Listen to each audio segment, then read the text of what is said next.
Segunda Semana Nacional Interdisciplinar das Engenharias. Quais engenharias estão participando com a gente, professor, hoje? É para ter o pessoal da engenharia elétrica, civil, mecânica e produção. Excelente. Muito, muito bom mesmo. Tá no tamanho bom ali a apresentação? Saiu na tela de vocês direitinho? Tá bom sim. Legal. Tem mais alguns convidados meus que vão participar, tem o pessoal da Volvo também, né, bastante interessado nesse assunto sobre energias renováveis. Então, nós temos a participação de vários membros do grupo da Volvo aqui também, Volvo Cars. Legal. E vários entusiastas aí na área de energia solar. Bacana. É um tema bem importante, né, que está crescendo muito aí nos últimos anos também. Né? Exatamente. O professor Fabiano, que é o coordenador nosso aí na engenharia, ele não conseguiu estar presente agora porque ele está aplicando umas provas aí. Ele só pediu para avisar. Fiquei sabendo. Talvez daqui a pouco ele consiga participar também. Ele vai dar uma... Daqui a um tempo acho que ele consegue entrar.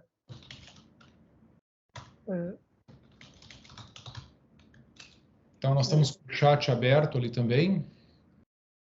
Eu já publiquei um boa noite ali para a gente testar. Beleza.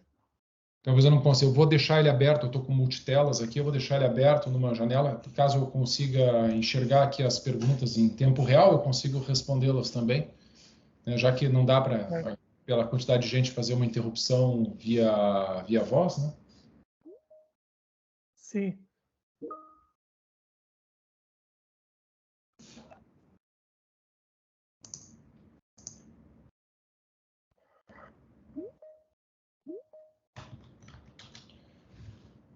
Vamos ver aqui os slides passando. Ok, beleza, tudo funcionando, tudo certinho.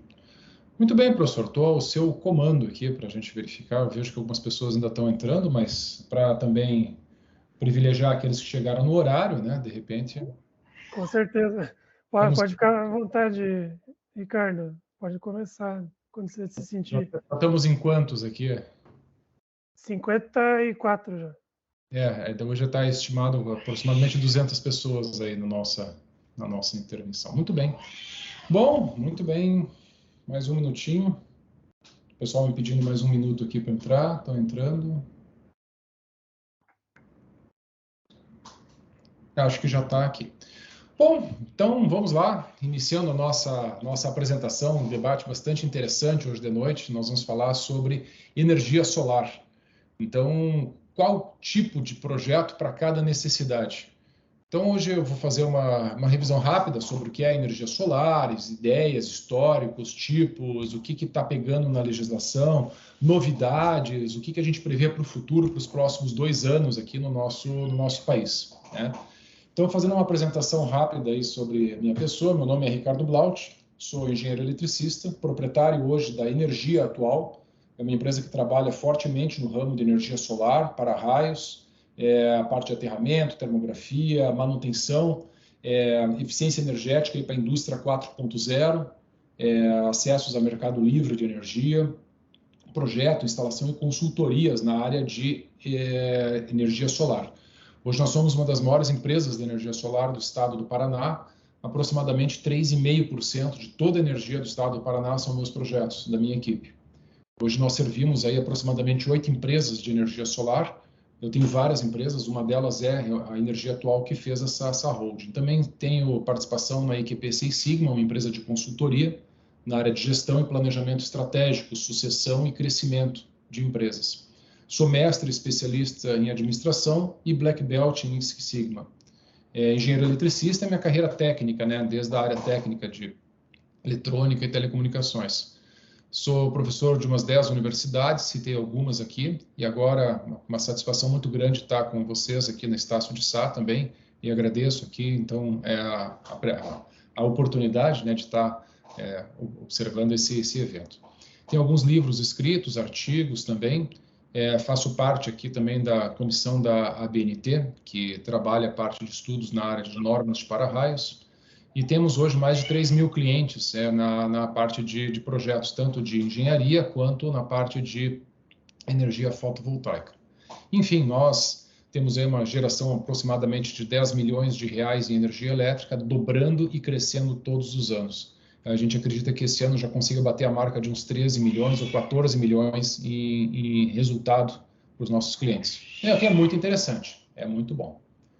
Muito bem, eu trago aqui uns dados importantes sobre a importância da energia solar no Brasil. Eu trouxe alguns dados atuais e da onde eu busquei esses dados. Tá? Eu fui em 2 sites principais, para quem está começando a trabalhar ou já trabalha no ramo da energia fotovoltaica, eu recomendo 2 sites, o AB Solar, que está aqui, e depois o da Greener, tá? Que são instituições, organismos, né, organizações que estudam fortemente a parte de energia fotovoltaica, trazendo aí indicadores. E eu quero entrar nesse primeiro indicador aqui, se me permitem dar um zoom aqui. Esse zoom aqui vai me permitir observar aqui a questão do seguinte. Olha só que até 2012 nós tínhamos muito pouca energia fotovoltaica no nosso país. E o Brasil desperta para a energia fotovoltaica lá em 2017, 2018. Mesmo que em 2012 nós estejamos com um marco regulatório naquela época, que traz realmente a certeza que a energia solar funcionasse, nós tivemos uma barreira muito grande na área de importações, na parte de fornecedores, custos de materiais, importações em pequenos volumes. E aí, com isso, a gente acabou atrasando aí a nossa entrada no mercado. Então, a partir de 2016, 2017, que realmente começa. Agora, observem que de 2017 até 2022, agora... de 2017 a 2022, nós temos uma tendência exponencial, ou seja, tem dobrado a cada ano a questão da geração de energia fotovoltaica. Então, esse é o primeiro aspecto que eu quero mostrar para vocês, essa questão de dobrar a energia fotovoltaica. Só um minutinho. Então, dobrando a energia fotovoltaica todos os anos, a gente tem uma percepção que o mercado não está estagnado, o mercado não está parado e não vai ficar parado pelos próximos anos. Nós temos poucos domicílios ainda que têm atendimento de energia fotovoltaica, então há um crescimento muito grande. O segundo mapa que eu quero mostrar para vocês é esse daqui, que traz a matriz elétrica brasileira. A matriz elétrica brasileira, quando vocês estudaram, nós estudamos no colégio há muito tempo atrás, o Brasil... Acabou a da Volvo, vai ter mais uma ali, mas a outra só vou deixar ligado. Peço que deixem os microfones desligados ali para não atrapalhar aqui, ok? Se alguém tiver alguma pergunta, pode fazer do chat, que eu estou com ele aqui observando, tá? E também do professor Henrique também está me ajudando aqui, tá? Então, vamos lá. Sobre a matriz elétrica brasileira, hoje nós temos aproximadamente metade dela em energia hidroelétrica. É muito forte e é importante, sim, isso acontecer no nosso país.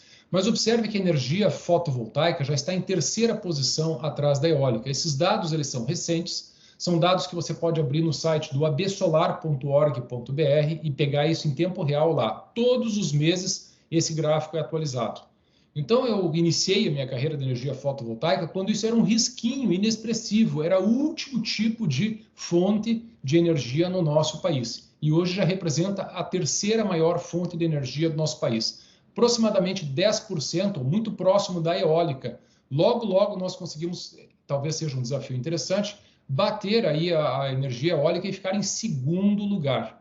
Então veja que aqui tem gás natural, biomassa, petróleo, carvão. Petróleo e carvão são as termoelétricas, que é o que realmente a gente precisa eliminar. É a fonte da bandeira vermelha no nosso país. Tá? Então, quanto mais energia renovável você tiver, como eólica, solar, biomassa, enfim, você tem realmente uma diminuição do uso de termoelétricas, isso é fato.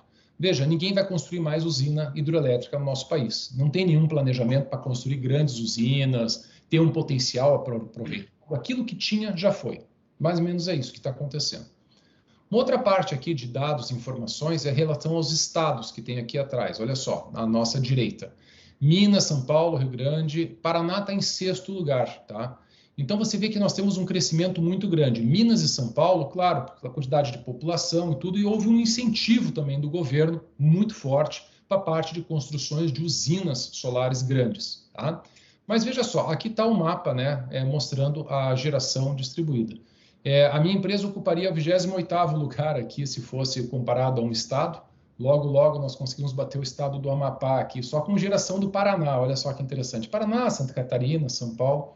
Mas tem muito a desenvolver aqui no ranking, né, nacional, para que o Paraná alcance posições melhores e um desenvolvimento também melhor. Outra coisa interessante para mostrar para vocês é a questão, deixa eu pegar aqui, se você fosse, por exemplo, entrar hoje num sistema, entrar hoje na questão da geração solar, aonde que você poderia atuar? Dá uma olhada no infográfico aqui nessa parte de baixo. Então, a maior quantidade de sistemas instalados pertence a sistemas residenciais. Então, por quê? Pela capilaridade, custo barato, acesso, necessidade de baixar a conta de luz, poder de financiamento imediato. Então, hoje só não instala energia solar quem não gosta do sol, tá? Na estatística, 98% das pessoas gostam ou têm afinidade de energia solar. Então, 2% talvez não tenha entendido o que é energia solar ou não sabe nem o que é sol, né? Mas você vê só que é realmente algo incrível. Em relação à quantidade de potência instalada, os pequenos sistemas são também residenciais e comerciais. Então, quem vai entrar no ramo da energia solar, instalando energia solar residencial e de pequena e média potência, está no ramo certo. Tem mais algumas outras estatísticas aqui em cima, né, que prevêem, né, a questão de uma evolução no sistema fotovoltaico. Mas que é só para abrir o apetite, né, em relação ao que é o assunto do dia de hoje. Tá? Outro site interessante que eu recomendo vocês é o greener.com.br. Também é uma instituição que faz muitas pesquisas, relatórios completos, densos, cheios de informação. Então, se você está no mercado de energia fotovoltaica ou está estudando sobre isso, e eu vejo que vocês das engenharias, principalmente, é uma obrigação observar esses dados aqui, tá, gente? Pessoal, de mais uma vez deixar o microfone desligado aí, de quem está com o microfone ligado, tá? Dê uma conferida aí se o microfone está desligado. Então, o site da Greener ele é muito importante porque traz também estudos sempre atualizados e tem muita informação gratuita aqui nesses dashboards, nesses relatórios. Então, isso cria um planejamento estratégico para uma empresa, para uma cidade, para um governo, tá? Então, isso aqui traz uma informação atualizada para vocês sobre isso. Ok? Bom, um pouquinho de história sobre a energia solar. Então, muitas pessoas perguntam, mas a energia solar é uma coisa que surgiu agora, nos últimos 10 anos, agora que eu vi o painel solar instalado. Eu vou contar para vocês que é bem mais antigo do que vocês imaginam. Tá? O Becquerel, lá na França, em 1839, descobriu o efeito fotoelétrico. Tá? Eu até estive há 15 dias atrás no museu lá na França e visitei o museu onde realmente tem essas experiências, o laboratório do Alexandre Becquerel, onde realmente aconteceu isso. Em 1883, nos Estados Unidos, o Charles Fritts fez a primeira célula solar com 1% de rendimento. Veja, hoje nós estamos trabalhando acima de 20%, 21%, até 22%. Ele tinha feito uma célula de 1%. E aqui está a foto da instalação dele, em 1883. Olha que bacana. O Einstein também meteu a mão nesse negócio, enfim. Em 1954, o Calvin Fuller e esse outro Russell aqui criaram uma célula moderna. Então, tem aqui na laboratório Bell, né, que em 1954 já trazia uma experiência, né, experimentos com a parte de telecomunicações, a parte de redes, a parte de energia remota, mas nada assim aplicado ainda em grandes proporções. Tá? Aí, em 1958, que começa a realmente ter o uso dos painéis solares. Lá na década de 2010, 2011, que a China começa a produzir isso em escala mundial. Aqui é que acontece a grande mudança. Não teria acontecido antes disso, tá? Não teria acontecido de forma diferente se a China não entrasse na jogada, produzindo em altíssima escala. Aqui já existiam os programas da China sobre energias renováveis e a independência energética deles do modelo de carvão e gás e petróleo do que eles utilizam, termoelétricas e tudo mais. Então, eles criaram a indústria fotovoltaica de massa para poder oferecer ao mercado. Bom, com isso, em 2012, houve um acesso do governo para a Resolução 482, que cria realmente a expectativa de você poder conectar o teu sistema à rede elétrica e fazer como a gente trabalha a energia solar hoje. Só em 2017 que realmente a gente acorda e dá um salto de 93 megawatts para mais de 1.100 megawatts, ou seja, 10 vezes em um ano. Isso de 2016, 2017, 2018. E de 2018 até agora tem crescido e dobrado a cada ano. E no último ano triplicou. Ou seja, há uma corrida bastante grande, as pessoas entenderam que têm acesso aos materiais, e hoje a gente tem painéis, claro, com uma eficiência bem maior do que o do Becquerel lá, que era de 1%, né? Aqui a gente tem lá 21% de conversão. Muitas pessoas me perguntam, mas vai ter um painel com muito mais eficiência? Eu vou dizer para vocês que não, nós já chegamos no limite do silício, tá? Não existe nenhum material ainda comercial que possa ser vendido e que traga um potencial de conversão maior e que seja economicamente escalável, como os painéis que a gente vê hoje. Então, nós chegamos já num certo limite, estamos na economia de escala a partir de então. Tá? Bom, deixa eu mostrar um pouquinho sobre as regras da geração distribuída. Se você tem uma ideia boa, quer instalar energia solar, agora quais são as regras para que você possa colocar energia solar no seu estabelecimento? Quer seja na sua casa, quer seja no seu imóvel, na sua indústria, fazenda, chácara, enfim, é possível você fazer de que forma isso? Então, eu já vou direto na legislação. No dia 6 de janeiro desse ano nosso, de 2022, o presidente homologou uma lei, sancionou uma lei, a Lei 14.300, onde ela retira os poderes da Resolução 482 e agora é substituída por uma lei. A vantagem dessa lei é que é o seguinte, imagine você sendo um investidor e chega num país onde existe uma resolução que rege o setor. E que se o governo acordar no dia seguinte com o pé esquerdo, o vento soprar para o outro lado, mudar o governante, mudam-se as regras. Já pensou que perigo isso? Então você não se sentiria muito incentivado a investir num setor como esse. Agora, com uma legislação em vigor, uma lei ela tem um poder muito maior. Ela não pode ser mudada do dia para a noite. Ela não pode ser revogada, não pode ser mudada radicalmente. Ela cria uma estabilidade jurídica para que investidores, consumidores, concessionárias entendam a regra do jogo. Então, claro, algumas coisas permanecem, que é a conexão com a rede, a política de créditos, que quando você injeta energia na rede em excesso, isso aí você pode fazer um aproveitamento em até 5 anos. Existe uma possibilidade de venda desses créditos agora. Não tem nenhuma concessionária ainda, pelo menos pelo meu conhecimento, até a data de hoje, que estamos aí no dia 14 de outubro de 2022, eu não tenho nenhum conhecimento de concessionárias comprando créditos, mas é possível e viável, tá? A legislação permite. E o que acontece? Sempre houve uma cobrança da taxa de retorno da energia. É a tarifa do uso do sistema. Veja, você conecta seu sistema de energia solar na rede e você está usando o poste da concessionária, o fio, o transformador, a subestação, a rede. Então, você precisa pagar uma taxa para que você possa utilizar essa rede. O que muda a partir de 2023? Hoje você paga quando os créditos retornam à noite, por exemplo, para você.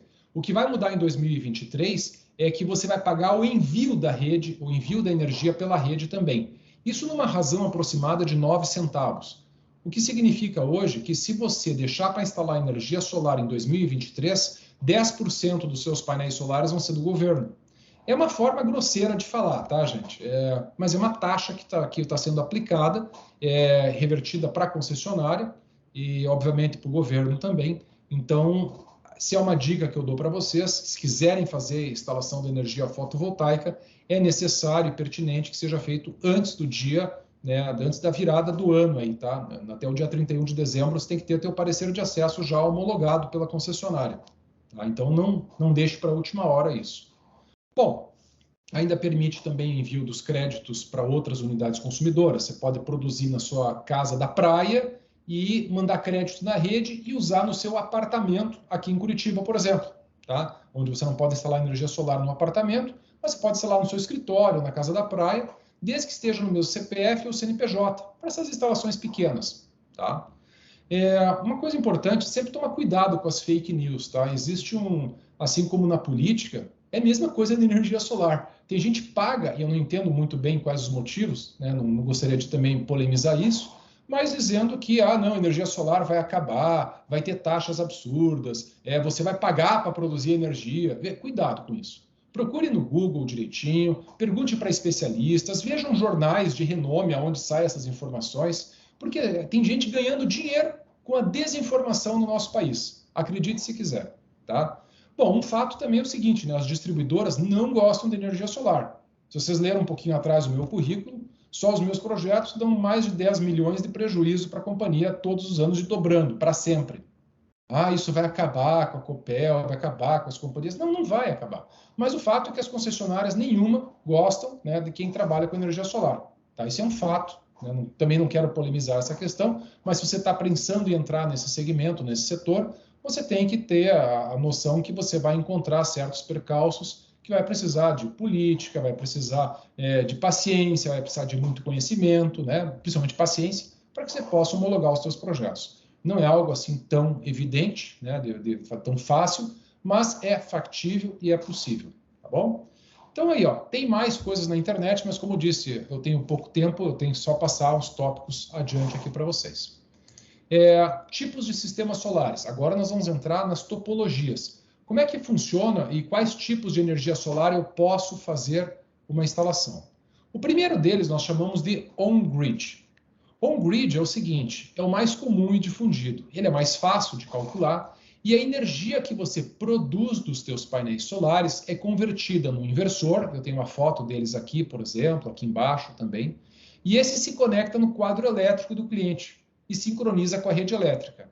Então ele gera créditos porque ele produz durante o dia, você pode consumir essa energia, o excesso vai para a rede e gera créditos em quilowatt-hora. Chega de noite, que não tem energia do sol, evidentemente, você precisa ligar alguma coisa, a tua indústria funciona, a tua casa funciona, você vai buscar a energia da rede. Então é como se o teu relógio é bidirecional, ele calcula o teu relógio da concessionária, o medidor lá da frente. Ele mede quanto de energia você mandou para a rede e de noite, ou no momento de consumo elevado, quanto de energia está retornando. Se você gastar mais do que produziu, a concessionária te cobra o proporcional. E se você produzir mais do que consumiu, essa energia vira créditos para você usar em até 5 anos, em algum outro momento. O fato é que depois dos créditos gerados na unidade geradora, você não consegue distribuir eles se você não planejou isso anteriormente. Você não pode pegar um banco de créditos de 1 ano de geração e dizer assim, eu quero pegar todos esses créditos gerados e armazenados e vou mandar isso para uma outra unidade consumidora. Não, você só consegue fazer isso em tempo real no mês depois que você faz essa ficha de distribuição dos créditos. Aqueles que estavam acumulados até você sinalizar a concessionária que você gostaria de mandar adiante os créditos, aqueles ficam no teu imóvel ou na unidade geradora.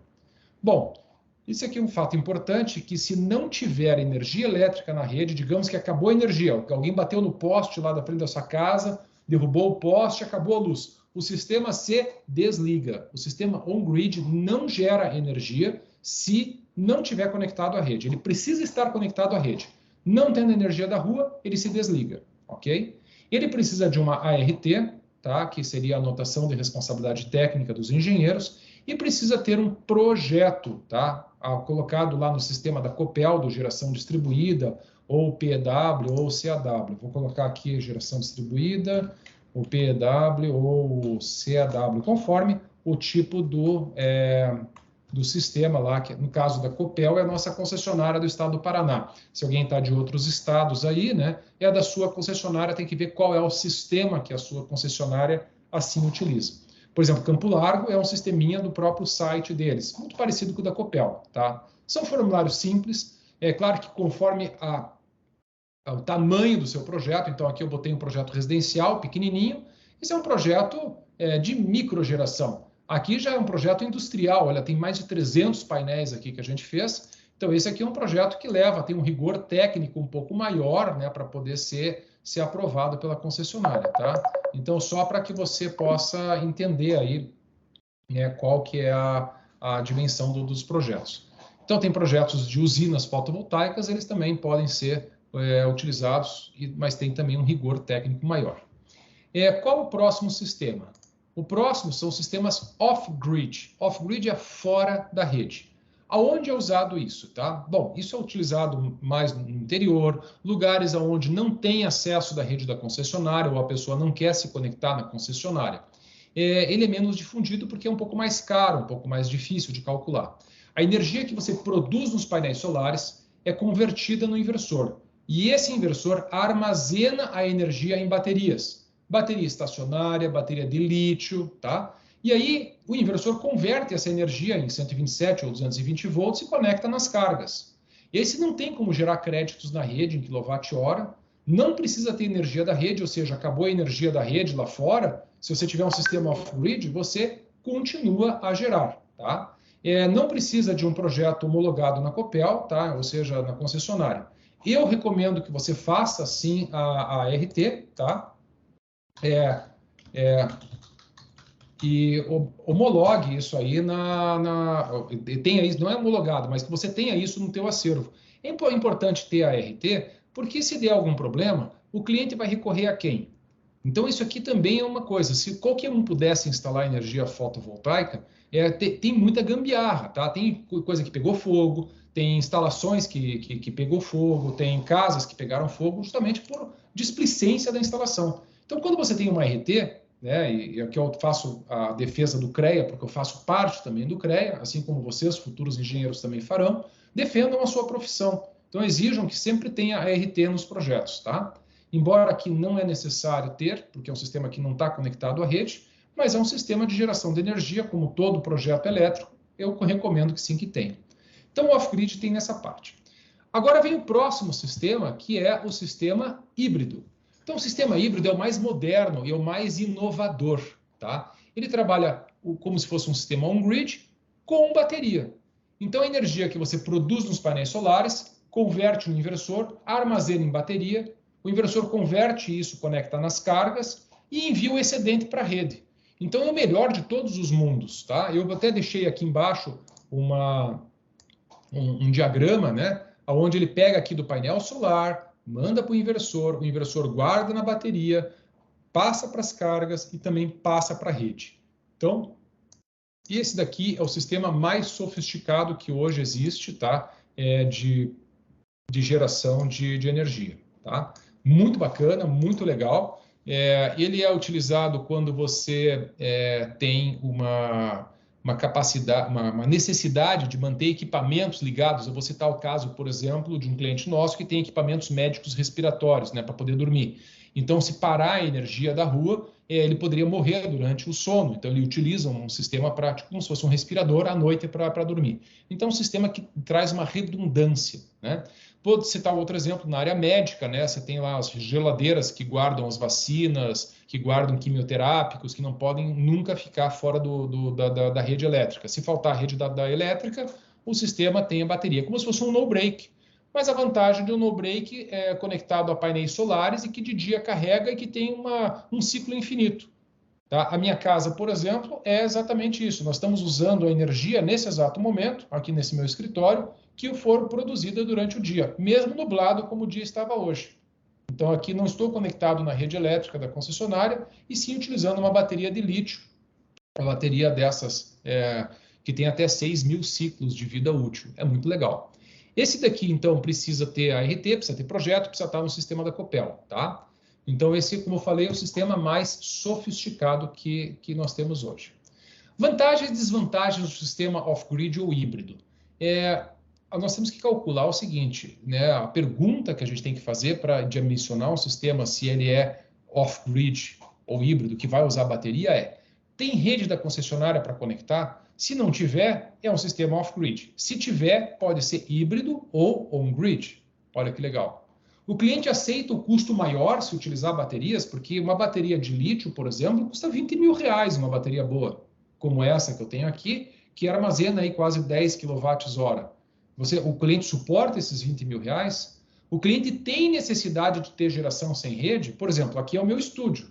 Eu estou aqui com mais de 50, 100 pessoas assistindo a nossa palestra. Então, o que acontece, por exemplo, faltar energia? Vou ficar sem fazer a palestra? Não pode acontecer isso. Então, eu tenho um sistema de redundância, né? Então, eu dou muita aula, enfim. Então, nós temos redundância aqui nessa parte.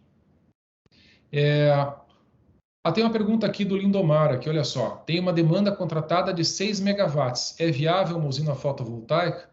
Bom, a viabilidade de uma usina solar sempre acontece, tá? O payback, o retorno do investimento de um sistema on-grid, sempre é entre 3 anos e meio até 6 anos, conforme a forma e conforme o jeito que você vai fazer a instalação.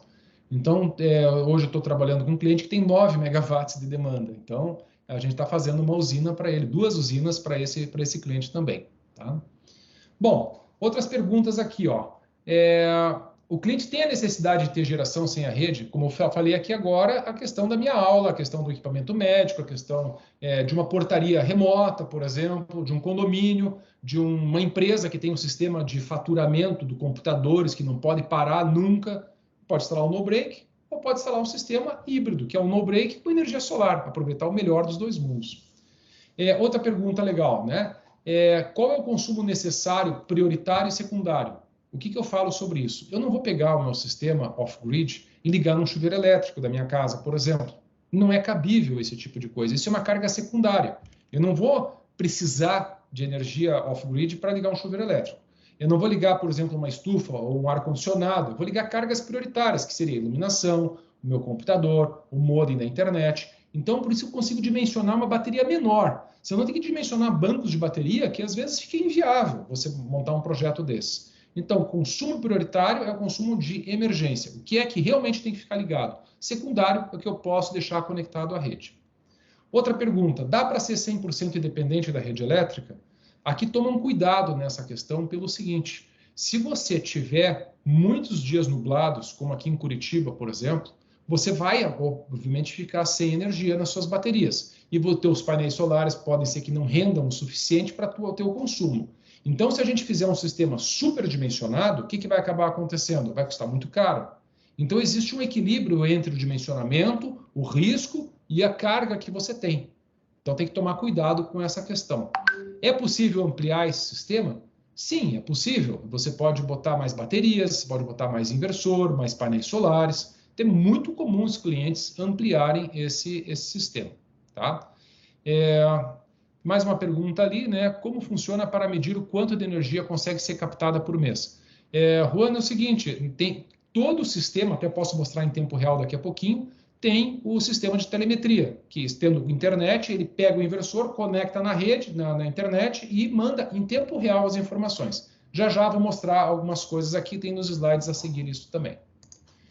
O que precisa para um sistema solar, que agora entra esse capítulo, né, fazendo essas respostas. Primeiro de tudo, painéis solares.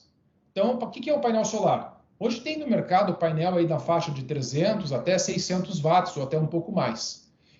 Hoje a tecnologia é de uma célula menor, chama-se half cell, que a célula normalmente ela é quadrada, a half cell ela é retangular, menorzinha. Ela divide mais, tem uma eficiência um pouco melhor. Bipartido, porque o painel parece que ele está dividido em duas partes, é uma outra tecnologia também. A eficiência está acima de 20%, como já tinha falado. Tem painéis de 21%, 21,5%. Garantia de fabricação. Procurem painéis que tenham 12 ou até 15 anos de garantia. Painel com menos de 10 anos de garantia de fabricação é lixo. Não serve, não presta, ok? Garantia de geração. Não confundam garantia de fabricação é contra defeitos. E garantia de geração é o seguinte, todo painel solar, desde o primeiro dia, tem um decréscimo na sua produção e aquilo vai caindo, caindo, caindo, caindo, e aí chega ao final de 25 anos, ele precisa ter 80% de geração. Se a ficha técnica desse painel não apresentar no mínimo isso, é um painel ruim. Vou dar exemplos de painel que tem 85% de geração no 30º ano. Esse é um painel bom. Então, são painéis novos. Né? A Sunova, por exemplo, é um painel desses. A JA, tem várias marcas aí de painéis. Procurem painéis que realmente trazem essa garantia de geração acima de 80%, 85% no 25º ano. Para que você não compre um painel que todo ano diminua. Daqui a 10 anos não produz nada mais no painel de segunda linha. Então, tem muitos painéis de segunda linha, tá? Toma cuidado também com a falsificação da ficha do Inmetro, tá? Tem painéis, não quero citar marcas aqui, mas que falsificaram a ficha do Inmetro para conseguir a homologação no Brasil. Não tem garantia. Fornecedor que trouxe um container lixo de painel da China, desovou aqui, não vai dar garantia. Então tem que tomar cuidado com essa questão. Mais uma pergunta ali, se tem manutenção dos painéis. Sim, tem. É a lavagem que acontece dos painéis, que eu recomendo que seja feito todos os anos, por uma questão de sujidade. Algumas sujeiras, como cocô de passarinho, seiva de árvore, fuligem, aquilo acaba sedimentando. Embora os painéis tenham um revestimento de grafeno, que ajuda a ser hidrofugante, e uma chuva lava o painel, em sua maioria dos eventos, há muita poeira e poeira sedimentada e resinas, né, no ar, que acaba prejudicando a limpeza. No meu site eu tenho ali algumas informações também, se quiserem olhar, mas assim, chega a ter casos entre 10%, 12%, 15% no ano. Em 2 anos, um cliente não lavou os painéis, quando nós lavamos, houve 25% de incremento na produção. Então, a manutenção que eu recomendo, tá? Os fabricantes, todo mundo recomenda, é que anualmente você faça a lavagem dos painéis solares, tá? Muito bem, já temos o painel solar. O que precisamos? De inversor. Inversor é uma caixinha, tá? Que vai converter a energia de corrente contínua em corrente alternada. E tem inversores que podem ser, então, aqueles híbridos ou off-grid, que armazenam na bateria, mas necessariamente pode ser, então, esses que se conectam na rede. Qual a vantagem de ter um inversor? Que você centraliza a operação. Eu vou fazer a comparação dos inversores com os microinversores, tá? Então, deixa eu defender aqui, em primeiro lugar, os inversores. Ele simplifica a manutenção, centraliza a operação, você liga todos os painéis da sua instalação nesse inversor, e ele tem uma economia de escala, ou seja, quanto maior o inversor, melhor é a relação de custo. Ou seja, se eu comprar um inversor de 100 kW, ele não é o dobro do que o inversor de 50 kW. Ele é lá, em vez de ser o dobro, ele é lá 70% mais caro só, 60% mais caro. Não é o dobro do preço. Procure inversores que tenham 10 anos de garantia hoje também, tá? Então, o inversor de 5 anos de garantia já é segunda linha. 7 anos também já é considerado segunda linha hoje. Hoje, a garantia nominal do mercado é de 10 anos. E você tem inversor desde 1.500 watts a 250, até vou corrigir aqui, a Grovat lançou um novo aqui, 253 mil watts. Tá? Você tem inversores desde 220, 127, tem inversor sim de 127 volts também, 220, e até tensões bem maiores que são para a rede, inversor de até 800 volts que é utilizado. E esses pequenininhos que eu mostrei aqui são de 220, trifásico, 220 bifásico. Então são inversores, é uma peça só, única, que você gruda na parede e que você consegue fazer essa conversão. Agora, qual a diferença para microinversor? Tá? O microinversor ele foi trazido para o Brasil aqui em 2019. Ele é compacto, rápido de instalar e ele fica debaixo do painel solar. Tem microinversor para 1, 2, 4 ou até 6 painéis. Ele fica junto com o painel lá em cima. Tá? Qual é a vantagem? Que em relação a sombreamento, se eu sombrear um painel solar no sistema de inversor, ele mata toda uma série de painéis, a produção. Aqui no microinversor, ele isola painel por painel. É como se cada painel tivesse um inversor. Se der problema num único painel, é só aquele painel que deixa de produzir. Os outros todos estão produzindo. No sistema de inversor, você tem as strings, que são o conjunto de ligação em série dos painéis. Tem modelos aí de 250 até 2.000 watts. Então é bem interessante, bem compacto.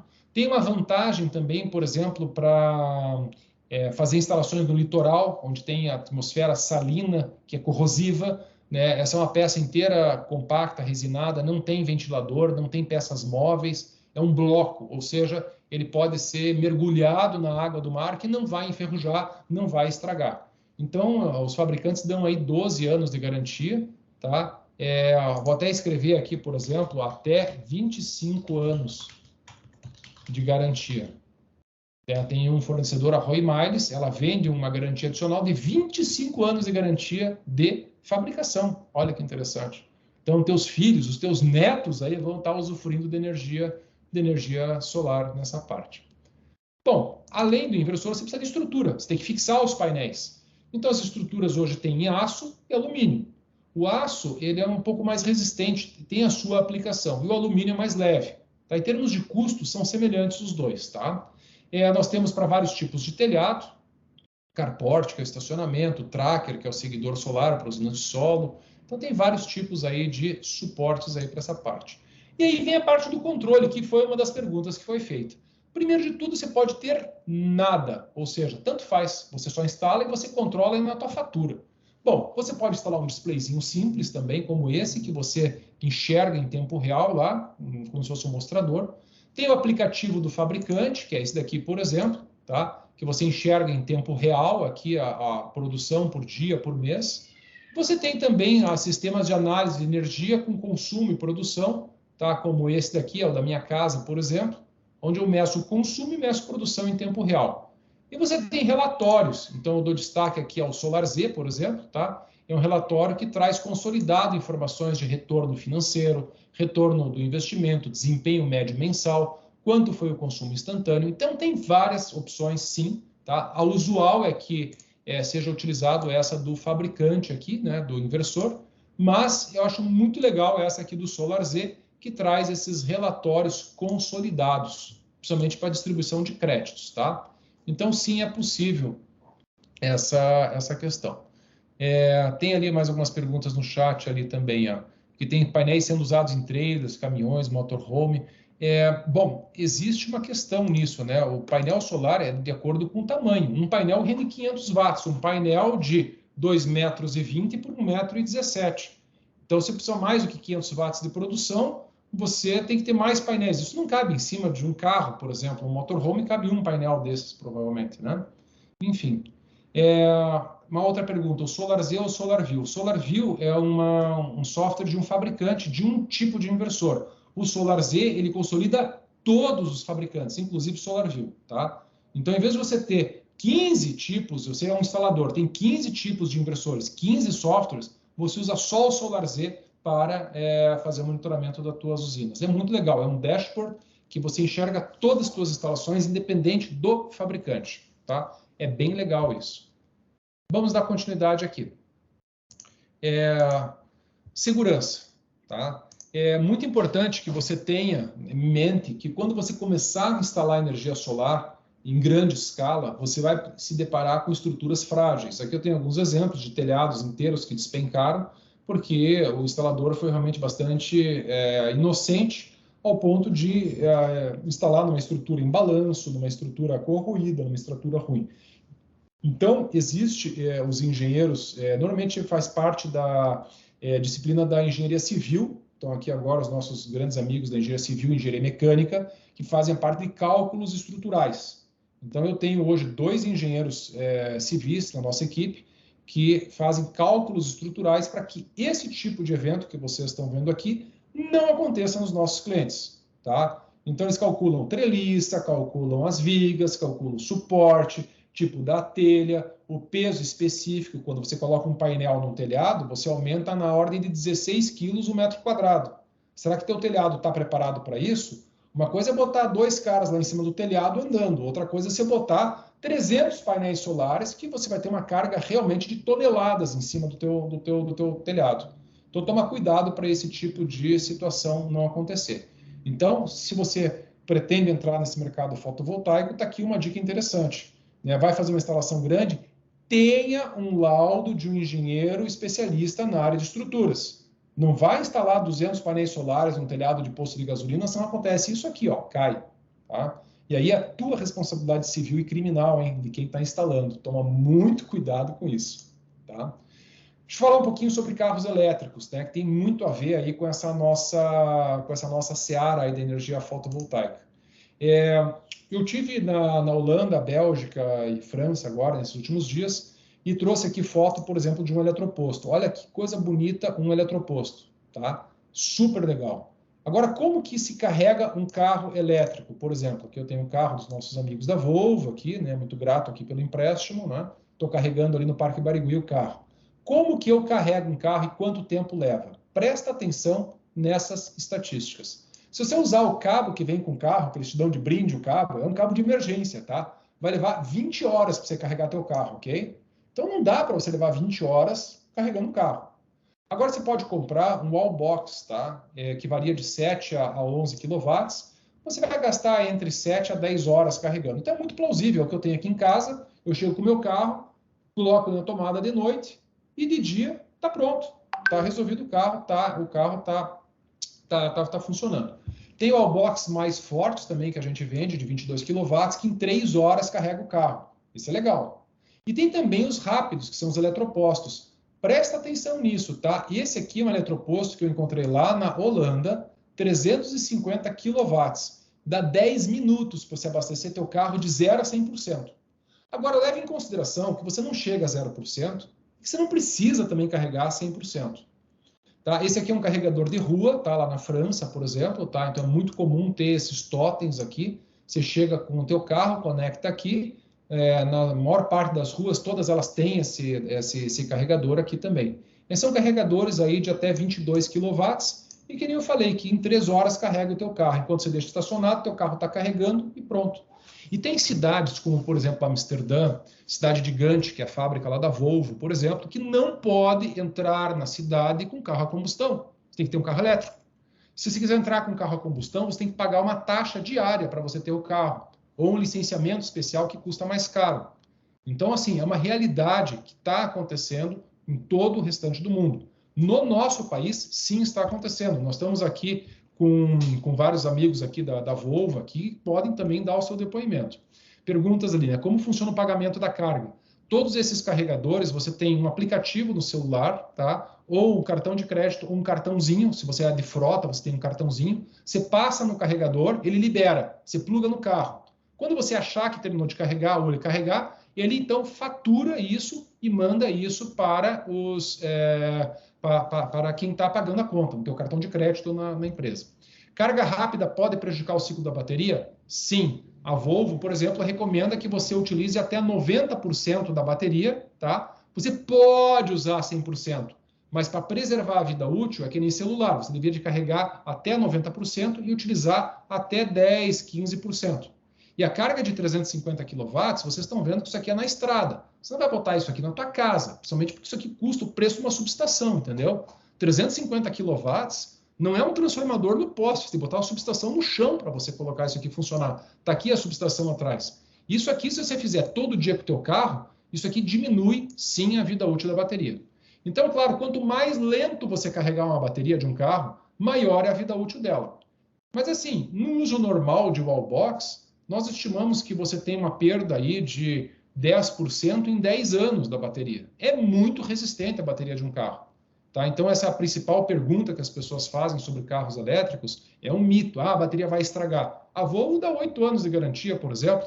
A Jack Motors dá 5 anos de garantia, mais de garantia do que o próprio carro. Veja só que interessante. Então, é assim factível você utilizar os carregadores. Está numa viagem? Pode sim carregar rápido. Vai estar em casa? Usa o carregador wallbox, o carregador lento. Você vai ficar em casa pelo menos 6, 7 horas, você vai conseguir carregar 100% da bateria do teu carro em casa. Agora, por exemplo, o que o pessoal tem instalado, né, nos postos de gasolina são carregadores lentos. Você fica lá horas, horas e horas lá e não carrega teu carro, né? Isso também não serve. Aqui eu tenho alguns desafios, né, para a gente poder refletir. Vamos dizer que você está num condomínio de 30 apartamentos e que precisa botar 30 carregadores de 7 kW. Basta fazer a conta, você tem que montar uma subestação. Como fazer isso? Então, é um desafio. Viagens longas. Você tem que viajar longe. Tem uma estrutura de eletropostos? Aqui eu coloquei, né, a lotação dos eletropostos lentos e obsoletos, que são essa geração que nós temos aqui no Brasil ainda, de 7 kW no supermercado. Para que serve isso? Você passa uma hora lá dentro e você carregou nem 10% da bateria. Então não te ajudou. Ah, tudo bem que é de graça, né? Beleza. Mas seria muito interessante se tivesse um carregador de 30 kW, 50 kW, que nem o do eletroposto da Copel, por exemplo, é de 50 kW. Ali, no mínimo, tinha que ter um carregador lá de 300 kW, não é verdade? Então, assim, 300 kW, 10 minutos. É rapidinho de você abastecer, igual abastecer gasolina no carro. Outra pergunta que a gente discutiu no fórum da ANEEL, olha só que interessante. E se tiver muitos carregadores ligados ao mesmo tempo e no horário de pico? Já pensou que zica vai dar na rede elétrica isso? Bom desafio para vocês, engenheiros eletricistas que estão se formando, para que a gente possa responder isso no futuro. Porque é factível, tem cada vez mais carros elétricos aí no nosso país, né? Bom, novidades aí, né? A gente sempre tem, isso aqui, por exemplo, é um tracker, é um gerador que nem É um girassol, é bem legal isso aqui. Custa R$150 mil se alguém quiser comprar, né? A gente tem os fornecedores, né, que trazem isso. A gente tem uns 4 ou 5 instalados no Brasil disso aqui, tá? Então, veja, a gente tem uma seara como disse, de assunto para continuar trabalhando bastante nessa parte, tá? Como disse, a gente tinha aproximadamente 1 hora aqui, eu queria abrir para as perguntas e que eu vou responder o chat aqui em primeiro lugar, mas também o professor Henrique pode nos ajudar aqui com as perguntas ali, né? Vou começar ali com a questão de uma pergunta que tem ali. Se existe algum projeto para usar o próprio painel como telha? Bom, você tem borrachas de vedação e hoje a gente fez várias instalações já também, grudando os painéis com PU. Tá? Você pega PU 40, passa na lateral, junta eles, né? E aí você consegue fazer um telhado estanque para você utilizar isso como um telhado. Usualmente se coloca os painéis em cima do telhado, mas se quiser fazer estrutura para utilizar os painéis como telhado, sim, é possível. É bem legal e tem empresas, a Trafibor é uma empresa de borrachas que fabrica borrachas para a vedação dos painéis. É bem bacana, eles têm dezenas de casos, eu já utilizei, tenho vários desses também já aplicados. Outra aqui, ó, tem como usar um controlador e colocar uma fila de quem vai usar o carregador? Ah, sim, Bruno. Isso aqui, a pergunta do Bruno é o seguinte, voltando aqui aos nossos desafios aqui para a parte de carregamento. Digamos que esteja num condomínio de 30 apartamentos, onde só 5 podem utilizar simultaneamente. A WEG, por exemplo, se você entrar no site deles, tem vários outros, tá? Não estou citando só um nome, e tem os controladores inteligentes de demanda. Esses controladores inteligentes de demanda fazem com que 5 carros carreguem ao mesmo tempo. Daqui a pouco, um terminou de carregar, ele libera isso para mais 1 ou 2. E aí, esses outros 2 podem carregar lento, e esse aqui está carregando rápido. Ele diminui esse daqui para o terceiro poder entrar e 6 carregarem de forma lenta.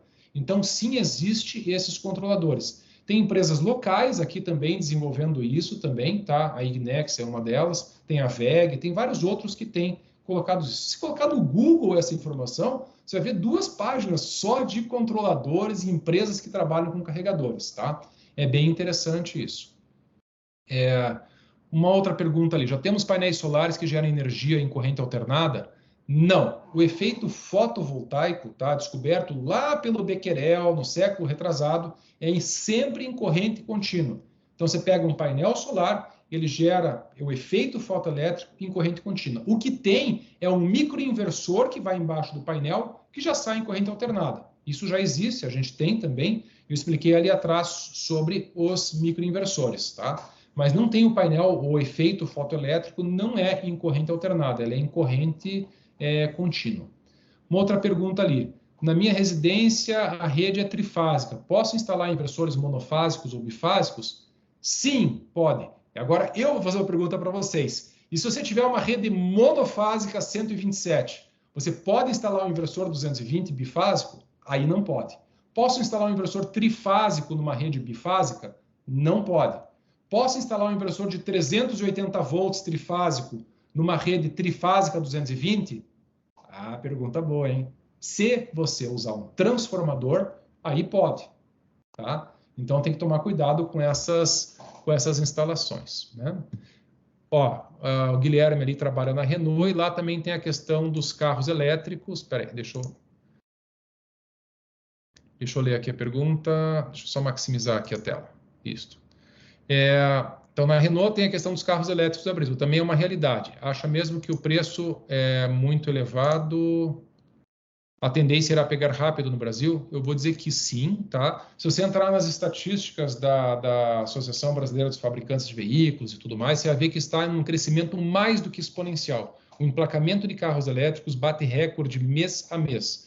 O que está faltando no Brasil ainda são os carros realmente menores, pequenos, compactos, mais modelos e opções. Eu vi, por exemplo, lá na Holanda, França, Bélgica, pelo menos mais de 20 marcas diferentes de carros, tá? De modelos, de marcas que já existem, que ainda não vieram para o Brasil. Para vocês terem uma ideia, no ano de 2023 vão ser lançados mais de 20 modelos de carros elétricos no Brasil. Então, assim, sim, é uma realidade. A Renault é uma grande puxadora disso, tá de parabéns nessa questão. Obviamente, lá na França, né, que a Renault, o que tem de carro elétrico lá da Renault é incrível mesmo. Todo mundo tem, o pessoal gosta muito de Renault, Peugeot lá, são bem nacionalistas os franceses. Então, tem sim muito carro elétrico, né? Nessa parte. A questão do preço, sim, vai acabar caindo, mas, claro, o custo da bateria ainda é impeditivo. Você não vai nunca comparar um carro a combustão com um carro elétrico. O carro elétrico sempre vai custar mais caro que um carro a combustão. O motor a gasolina é um motor muito barato, se você for pensar, tá? Agora é o seguinte, uma coisa legal, por exemplo, eu comprei um Volvo lá, o cara chegou e disse assim, Ricardo, tá aqui a chave, daqui a 2 anos você volta aqui, para quê? Para a gente ver o filtro do teu ar-condicionado. O que mais tem que fazer? Nada. Tchau, pode ir embora. Quer dizer, não tem manutenção no carro elétrico. Então, se vocês entrarem na internet, vocês vão ver que o custo-benefício em médio e longo prazo, o carro elétrico é mais barato que um carro a gasolina. E vocês vão ainda experimentar, assim como eu falei lá de Amsterdã, Cidade Gigante, várias outras, tem mais de 20 cidades na Europa que não entra carro a combustão. Na França, por exemplo, estava passando uma caminhonete com fumaça, saindo fumaça do escapamento, o pessoal na rua vaiando, né, xingando o cara em francês, lá, enfim, né, porque a pessoa já está com essa consciência mais ecológica. E é verdade, é muito mais legal isso. Tá? Estou tentando responder na sequência aqui as perguntas, né? Como sua empresa faz o planejamento de projetos de 1 a 5 megawatts e como fazem as tratativas? Então, todo projeto acima de 75 quilowatts é um projeto de mini geração, tá? Então, 75 quilowatts até 300 quilowatts são projetos fáceis de serem feitos, não tem um custo muito elevado. Ninguém faz projeto acima de 300 quilowatts, já passa quase para 1 mega. 1 megawatt são 2.700 painéis solares, aproximadamente. Isso tem que ter um parecer de acesso, um estudo com a ANEEL. Se for uma usina de solo, tem que ter um parecer ambiental, você não pode causar um desastre ambiental, criar como é que é, erosão e tudo mais, então tem que ter toda uma tratativa com a parte ambiental. Então, existe um custo. O mercado hoje cobra aproximadamente R$120 mil o custo do megawatt em projeto. Não estou dizendo instalação, projeto. Homologação do projeto, pareceres de acesso e toda a documentação. O preço de mercado varia de 70 a 120 mil reais o custo do megawatt. Quero uma usina de 5 megawatts, você vai gastar quase 400 mil reais em documentação.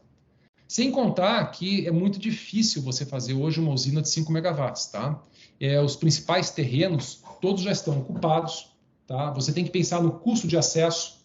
Então, você monta uma usina, por exemplo, de 1 megawatt, com uns 6 milhões de reais, 5 milhões de reais, e gasta 2 milhões puxando uma rede de transmissão até a tal usina. Será que vale a pena? Então, assim, tem que tomar cuidado, por exemplo, que os pareceres de acesso para a usina de 1 megawatt, eles não estão entrando mais na rede de 13.800 volts. A Copel e as concessionárias estão exigindo em 34, 69 mil volts. E quanto custa você puxar uma rede até a subestação? Então, a gente fica no Google Maps lá, vendo onde está a subestação da concessionária, onde está o terreno que você acredita que tenha potencial, quanto custa fazer essa rede, por quais terrenos tem que passar, qual o tamanho da indenização que eu tenho que fazer para essa linha funcionar. Porque a concessionária não vai instalar uma rede para ligar a sua usina de 1 megawatt, tá? Ele mal e mal faz a questão do microgeração. Então, se você precisar de ampliação de rede, você tem que pagar a ampliação da rede, tá? A gente pode, então, enfim, entrar na seara aí das subestações.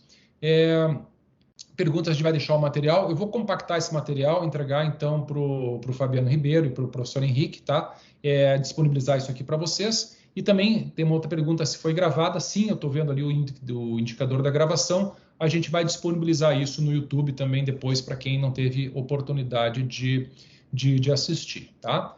Deixa eu ver se tem mais alguma pergunta que faltou aqui. O professor Henrique pode me ajudar aqui também.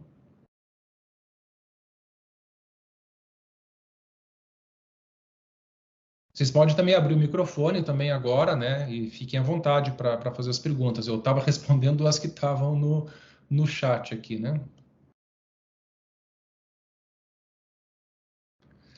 Tinha pergunta sobre isenção de impostos pelo governo aqui, né? E outros estados.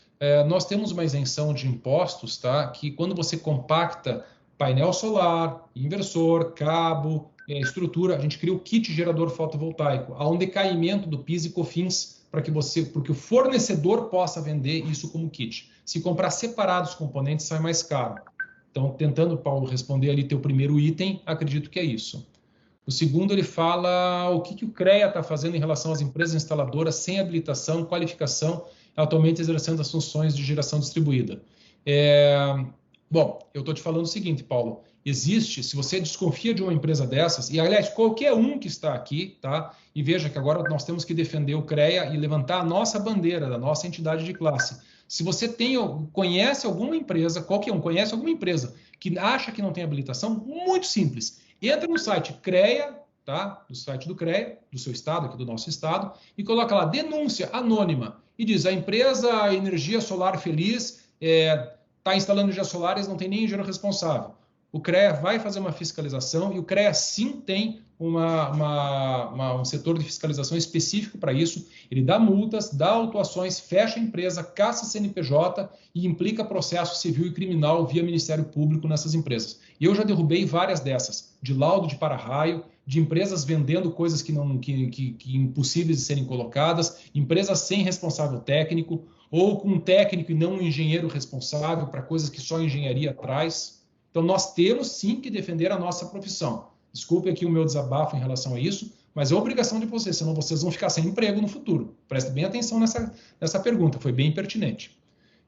Outro ali, a respeito de anúncios e propaganda de empresas de geração, a respeito de redução da fatura de 95%. Não é propaganda enganosa? Pô, veja, é só fazer cálculo. Você pode dar de 60%, 80%, 90%. Eu vi uma lá, 99% de redução de energia. É só marketing isso. O cálculo do retorno do investimento tem a ver com a usina. Se você tem que pagar a tua tarifa mínima para a Copel de R$100, numa conta de 500, então você não vai conseguir reduzir 95% nunca. Vamos pegar um caso bem grande, uma indústria, né, que instale um monte de energia solar. Bom, aí dá 99% de redução.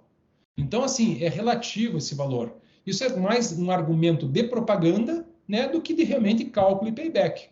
Se quer, a gente vai sentar, vai conversar, vai mostrar uma planilha para você, cliente, ou você vai mostrar para o seu cliente, onde vai dizer qual é a redução. Você vai ter que continuar pagando tarifa de iluminação pública, vai continuar pagando a tarifa dos créditos que retornam na rede, vai precisar pagar a tarifa mínima, que é de 100 kWh para quem tem trifásico e 50 kWh para quem é bifásico e 30 para quem é monofásico. Então, sim, eu vou dizer que sim, é uma propaganda enganosa. Né? Eu não tenho isso nos meus propagandas lá, mas uma vez fiquei com tanta raiva que disse: eu dou 99,9% de desconto na sua conta de luz, claro, conforme o tamanho do projeto.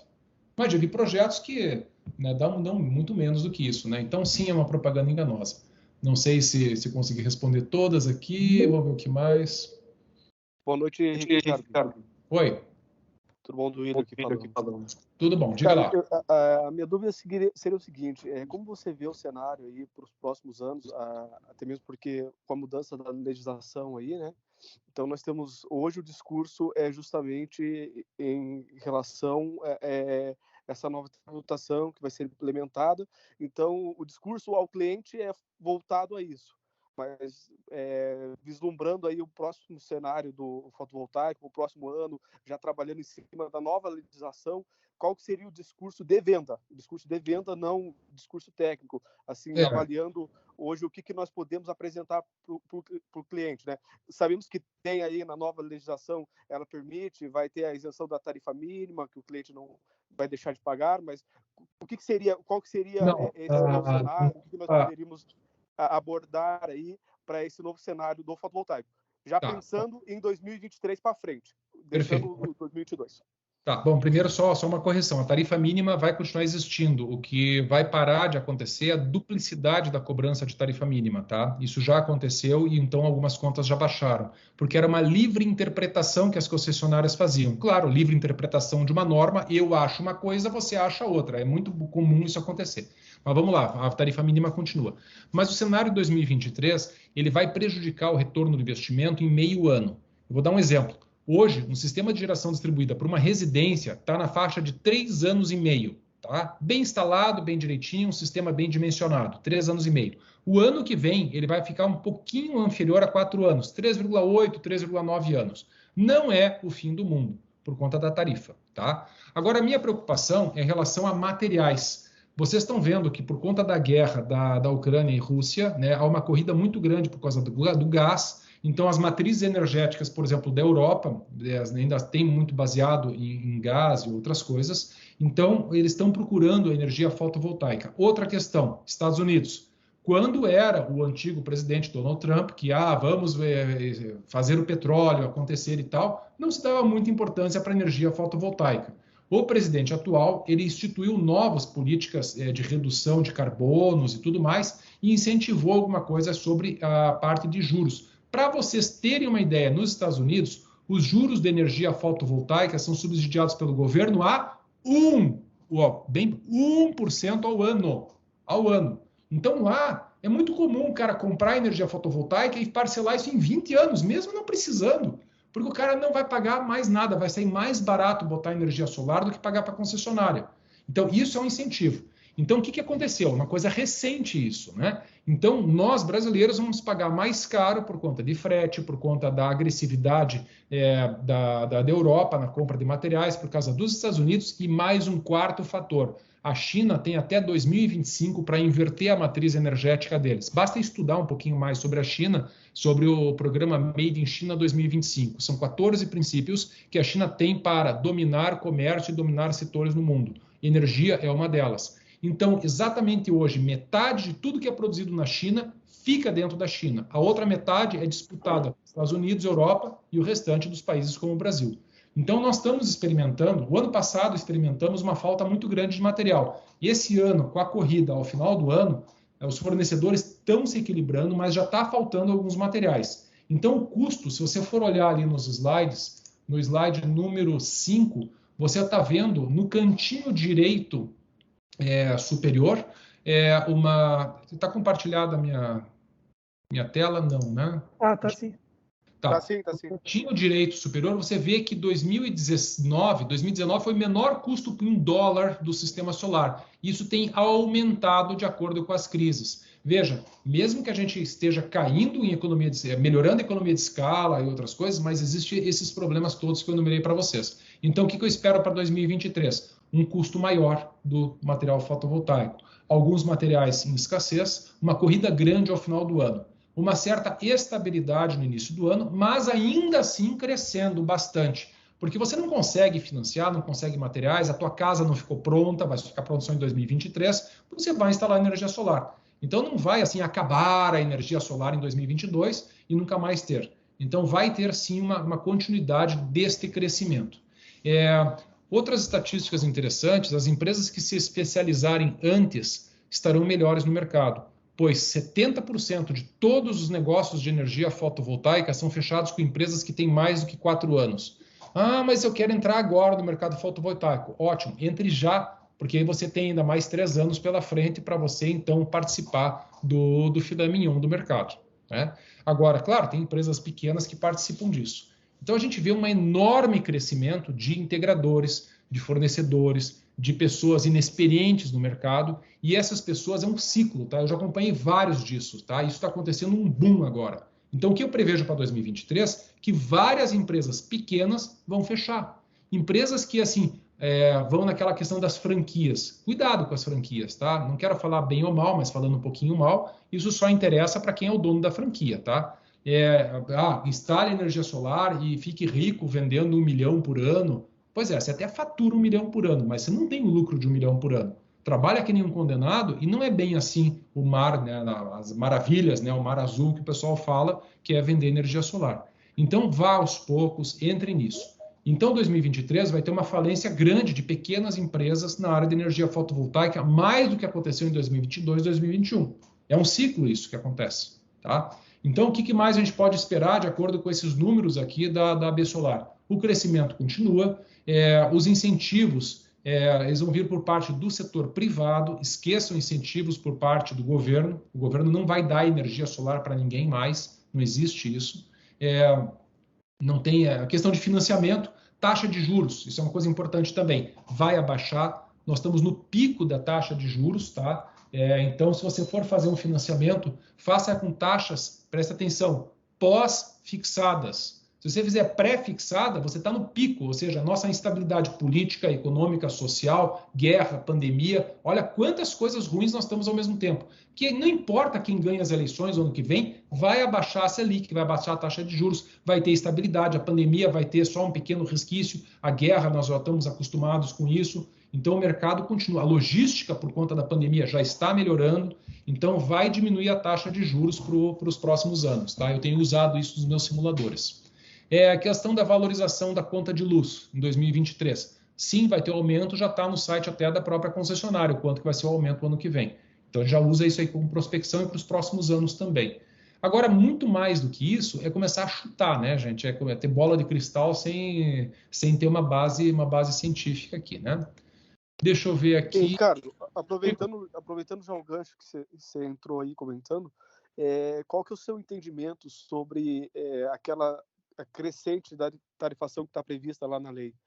O que você entende? Eu sei que está muito superficial aquilo ali, a ANEEL ainda não se pronunciou ainda de forma definitiva, mas qual que é o seu entendimento ali sobre aquela crescente? Eu queria uma palhinha sua ali, só para... Não, ok. O que aconteceu com a legislação, tá? Vou usar o cenário da resolução 482, que era antes aqui da nossa promulgação desse ano, e 2023 em diante. Para quem está lá no ano que vem, diretamente no ano que vem, vai ter já essa tarifa, da tarifa que quando envia energia para a rede. Agora, isso é progressivo, tá? No final das contas, a tarifa não vai aumentar tanto assim a partir da promulgação da nossa legislação. Ou seja, eu já estou trabalhando no pior cenário, que é o 10% do teu rendimento, agora sendo dado a favor do governo. Então, assim, 10% do teu payback, se era 3 anos e meio, a gente coloca ali os 10% a mais, vira 4 anos. Teu payback era 4 anos, vai virar 4 anos e meio aproximadamente. Então, esse é o pior cenário. Então, assim, o ano que vem, para quem ainda instalar o ano que vem, ainda tem uma progressão sobre essa tarifa. Não é exatamente o tal dos 10%. É um pedaço, depois mais um pouquinho, mais um pouquinho, mais um pouquinho. O fato é que quem instalou até o ano passado está imune por 25 anos sobre essa questão das tarifas. O que é interessante. Num sistema de microgeração, que são sistemas pequenos, residenciais, você quase não vai sentir essa diferença. O grande problema está nas usinas que foram instaladas ou que estão sendo projetadas. Por isso, a grande corrida do pessoal e o interesse sobre essas usinas maiores, né? As usinas maiores realmente precisam ter um parecer de acesso para esse ano, que é a minha recomendação. Porque hoje o payback de uma usina solar está em 6 anos e meio. 6 anos e meio para quase 7 anos, conforme a estrutura que você coloque. Se você der mais 10% disso, você passa para quase 8, 9 anos. Você já vai para 9 anos. Então tem que tomar muito cuidado, né, com a questão do tamanho e também o que você vai fazer com energia fotovoltaica. Nós sempre orientamos nossos clientes com um business plan. Isso é uma dica que eu sempre dou para vocês. Mesmo que seja um projeto pequeno, faça um modelo de negócio, tenha um business plan para mostrar a questão do custo, do investimento, do retorno do investimento. Tá? Bom, enfim, não sei se... Perfeito, cara, obrigado. A Lindomar pergunta, para uma demanda de 6 megawatts, quantas placas aproximadamente? Olha, continha de padaria, hein? 1 megawatt, vamos pegar a calculadora. É pobre é uma desgraça, não sabe fazer conta de número, vou usar a calculadora aqui, tá? Dá licença, só um instantinho. 1 megawatt, ele vai dar hoje aproximadamente 2.400 painéis solares. Eu vou multiplicar 2.400 vezes 6, 14.400 painéis solares. Ah, não, vezes 6, Então, 2.400 vezes 6. 14.400 painéis solares. Se você colocar isso aqui vezes a área, 1,15 vezes 2,25, você vai precisar, se fizer um telhado inteiro, chapado, de 40 mil metros quadrados. Normalmente você vai fazer isso em solo. Então você vai multiplicar vezes 25, você vai precisar de 50 mil metros quadrados para botar tudo isso, tá? E você vai precisar de uma subestação e, obrigatoriamente, a Copel vai exigir uma ligação disso em 138 kV numa subestação grande. Não pode ser uma subestação de cidade pequena. E aí vem a questão, quais cidades grandes a gente tem? Curitiba, Londrina, Maringá, Foz, Cascavel, ok? Tem mais uma outra no meio do caminho, Bateias, de repente. Então tem que tomar cuidado com fazer isso aqui. Projetinho de 6 megawatts, primeiro que é o seguinte, eu faria um projeto de 5. Na legislação, tem uma legislação específica para 1 e 5. Acima de 5 são projetos realmente audaciosos. Eu não tenho conhecimento de um projeto acima de 5 megawatts no estado do Paraná. Tá? Aí você vai gerar para mercado livre de energia. E aí, então, nós vamos ter que falar com realmente investidores. Se eu estou falando que cada megawatt instalado está na faixa aí de 4,5 milhões, se eu multiplicar isso aqui por 6, você tem que me botar hoje na mesa 30 milhões de reais para a gente começar a conversar nessa usina, sem contar a linha de transmissão. Então, nós estamos falando de cifras bastante representativas aqui para um projeto de 6 megawatts de produção. Né? uma demanda de 6 MW. Como eu disse, eu estou hoje orientando uma subestação de 9 megawatts, onde eu vou conseguir, no máximo, colocar 1 megawatt, 1,5 megawatt em cima do telhado da empresa. É uma empresa muito grande. Ricardo, deixa eu aproveitar e fazer uma colocação, uma Sim. pergunta. 6 megawatts já não é mais a mini geração.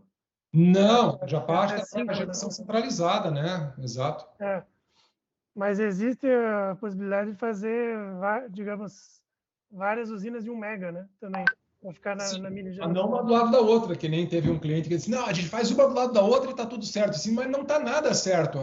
Quando o concessionário descobre isso, ele vai dar o parecer de acesso, outra coisa. Vamos montar a nossa usina do lado daquela outra que já existe. Problema, você não tem fluxo de potência na subestação, você tem que montar uma usina no lugar onde não tem a usina.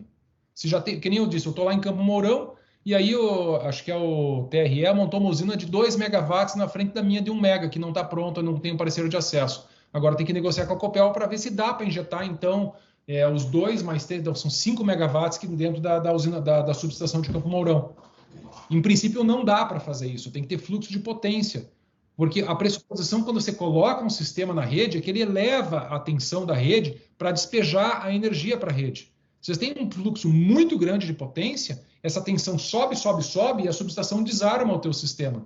Outra coisa, acima de 500 kW, quem decide quem vai ligar a sua usina é o operador nacional do sistema. Se não tiver precisando de energia, a ONS, o operador nacional do sistema, vai lá e desliga a tua usina. E pronto, está nas regras. Então é um risco muito grande você montar uma usina acima de 1 mega hoje, sabe? Até 1 mega é bem tranquilo de fazer. Até 2, vamos lá. 6 megawatts, como eu falei, não tenho conhecimento de operação dessas usinas. São usinas realmente de grandes investidores, usinas em grande expansão, né? E que estão realmente concatenados ao planejamento estratégico do governo e das concessionárias. Ninguém vai montar uma usina de 30 milhões assim do nada, né? Se não puder ter um cliente, se não puder ter uma venda já garantida. Já não é mais a geração distribuída, né? Não é a tal da geração centralizada, né? Centralizada. Uhum. Que a pegada é diferente. muda a legislação, muda tudo, né? Regulamentação. Vamos lá. Outra pergunta. Então, professor, boa noite. Então, a pergunta é só porque no meu caso lá, né, a gente é alimentado lá numa rede em final de linha 13.2 e a gente tem problema lá, sempre falta de energia. A gente entra com a usina. Eu tenho lá uma usina termoelétrica lá com 6 geradores. Certo. Entendeu? E a gente está com algumas ideias de, sei lá, de repente, em vez de diesel, gás, enfim, a gente está fazendo todos esses estudos aí e ver qual que seria, ou até mesmo conectar em uma rede de 88. A gente tem caso aqui, por exemplo, o problema nosso é a distância, mas já está se fazendo esse estudo também para ver a viabilidade. Por isso essa pergunta. Você é o Adriano, certo? É o Lindomar. Lindomar, tá. Que o Adriano também fez uma pergunta interessante, talvez concatenada a isso. Uma empresa, posso montar uma usina de 1 mega off-grid?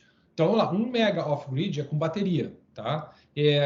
Eu também desconheço operações desse tipo, embora os fabricantes das baterias, se você entrar ali no Meritz, por exemplo, tá? Que é uma fabricante de bateria lá na China, a Tesla, por exemplo, a Apple, tá? Que converteu todas as usinas on-grid em off-grid e híbridas, né? Com bateria, são bancos de baterias gigantescos para você guardar energia, tá? Então, assim, é caro esse projeto. Se você tem gerador hoje que utiliza no horário de ponta, se você tem geradores que utilizam na falta de energia, veja, é mais barato você fazer isso com geradores do que com um sistema de bateria, ok? O sistema de painel solar é interessante porque ele carrega as baterias e durante o dia, se faltar energia durante o dia, ele poderia suprir a tua operação. Então, isso é uma coisa interessante. Agora, fazer um sistema off-grid tão grande assim, o custo é astronômico. Como eu falei, uma bateria de 10 kWh é uma bateria que durante 1 hora dá 10 mil watts. Essa bateria está R$20 mil. Se a gente fizer a expansão vezes 1.000 disso, nós estamos falando de R$20 milhões só em bateria, sem contar inversor, tá? Que sai mais ou menos a mesma coisa. Então, se a gente for montar 40 milhões e mais os painéis solares, eu estou falando alguma coisa perto de 60 milhões de reais para montar 1 megawatt. Veja, se eu montar ele on-grid, eu gasto 4. Se eu montar off-grid, 60. tá? É uma conta básica. Não fecha a conta, o payback igual a infinito. Não existe como montar uma usina de armazenamento disso. Agora, professor, mas eu vi que a Apple fez isso, eu vi que a Tesla está fazendo, eu vi que os chineses, ok, são projetos conceituais, são projetos onde tem uma infinidade de recursos, o governo está colocando dinheiro, tem isenção de taxas. Nós não conhecemos isso no Brasil, tá, gente? Eu considero isso de forma inviável até o momento. A menos que, de repente, o governo realmente banque alguma coisa. Então, normalmente, as iniciativas têm a pegada do governo porque tem um dinheiro infinito, né, colocado num negócio desses, né? Então, isso aqui é meu parecer sobre off-grid gigantescos, né? Então, a gente monta off-grid de projetos menores, como eu falei, para uma residência. A minha casa, por exemplo, é isso, é um híbrido, um off-grid, tem bateria. Então, a bateria ela tem lá 70 centímetros de altura, 30 por 50, é uma bateria de 10 kWh. Custa lá R$20.000, supre minha necessidade. Agora, muito mais do que isso, né? Um grande problema. Então, gente... Legal. Legal, Ricardo. Acho que deu para aprender bastante aí. Você trouxe muitos temas aí para a gente. Eu vi que os alunos interagiram bastante. Sim, agradeço, né, a participação. Como eu disse, eu estou à disposição de vocês, o professor Henrique, que é o nosso coordenador aqui, que nos deve dizer assim se a gente deve parar agora, continuar até a noite, e até onde que a gente vai aqui, professor Henrique. Dava para ir longe, né? Mas vamos ter que parar aqui. Tá certo. Nosso horário vai estourando. Não, mas tá eu agradeço muito aí a tua palestra, foi bem interessante mesmo, trazer essas experiências aí que você compartilhou. E esse tema, que é um tema que os alunos gostam bastante, né? Eu vejo, claro, como professor, assim, eles fazem muitos trabalhos nessa área de TCC, né? Iniciação. Eu coloco à disposição, né, se tiverem dúvidas dessa parte, e lanço aqui também um desafio, né, professor Henrique, colegue aí os assuntos necessários que estão dentro da minha competência, eu retorno aqui para a gente poder fazer até presencialmente ou até offline, online, né, como a gente viu que estava com quase 200 pessoas nos assistindo há um tempo atrás aqui, agora tem 80.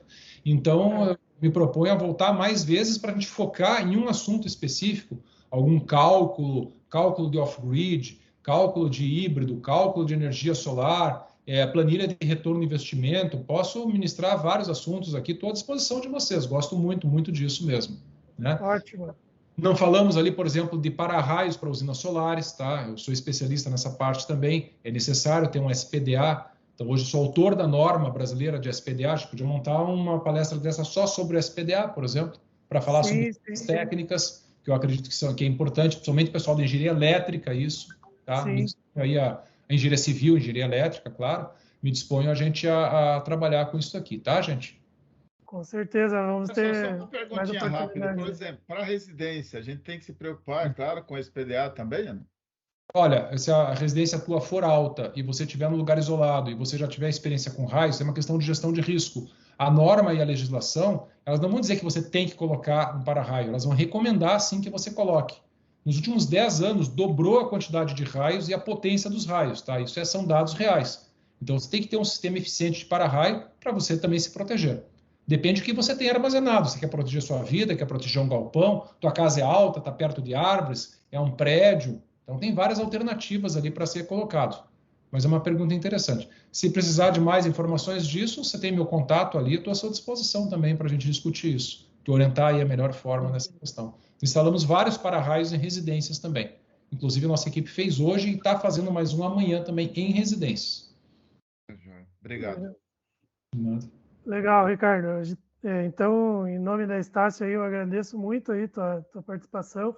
A gente vai com certeza chamar mais vezes aí o professor Fabiano também mostrou muito interesse da gente ter um evento até mesmo presencial, né, lá na unidade. Aí. A gente pode fazer ele híbrido, né? Trazer ele presencial, botar uma câmera e fazer todo mundo participar também offline também. Então, assim, multiplica mais ainda, né, ao público. É legal isso. Sim. A gente chegou aí, pelo que eu vi ali, estava mais de 100 pessoas, né? Chegou, acho que 115, 120. E foi bem bacana. Acho que todo mundo aí aproveitou. Com certeza contribui aí com a formação aí dos nossos alunos, engenheiros. Queria agradecer os agradecimentos aqui que o pessoal está colocando. Me sinto bem satisfeito, né, e honrado aqui de ter ter feito a apresentação. Mas façam isso, coletem aí as informações, façam uma microavaliação, professor Henrique, do que aconteceu nesse evento, para me trazer um assunto específico para a gente aprofundar isso no próximo encontro. Por que não fazer isso de uma forma corriqueira? Me coloco inteiramente à disposição de vocês para isso. Com certeza. E até aproveitando aqui, só antes da gente encerrar, a gente vai ter uma semana de pesquisa na faculdade, aqui no final do mês, né, que os alunos apresentam trabalhos que foram desenvolvidos. E eu tive a oportunidade de estar num trabalho aí, num projeto de extensão, que justamente a gente desenvolveu uma calculadora solar. É um aplicativo, né, que ele faz uma estimativa rápida, tipo uma conta rápida de quantas placas o sistema vai ter, mais ou menos essa continha que até gerou uma dúvida agora há pouco. Tem simuladores prontos disso também, a gente pode trocar várias figurinhas, eu disponibilizo isso para vocês, eu tenho um conhecimento interessante. Só não vou disponibilizar o simulador de usina solar, que isso realmente, você viu que se a gente cobra R$100 mil o megawatt, isso é um know-how nosso, né, de conhecimento. Mas com certeza. Geração e mini geração, isso eu abro para vocês gratuitamente, isso aqui, eu entrego isso aqui para vocês, mostro, ensino como funciona, mostro para vocês como vocês podem montar o de vocês também, é bem legal. Legal. E a gente vê ali também, só para fechar ali, que na tua apresentação, a parte residencial, ela pega bastante, né? Sim, hoje tem uma quantidade muito grande. Então, assim, as pessoas estão buscando, né? E o mercado tá aberto. Eu também, na minha graduação, esse mercado estava mais restrito aí quando eu saí da faculdade em 2013. Hoje a gente tem aí, nesses quase 10 anos, uma expansão gigantesca ali, como você comentou também. E muitas instalações residenciais, né? Então é um mercado aí interessante e importante, né? Pela sustentabilidade também.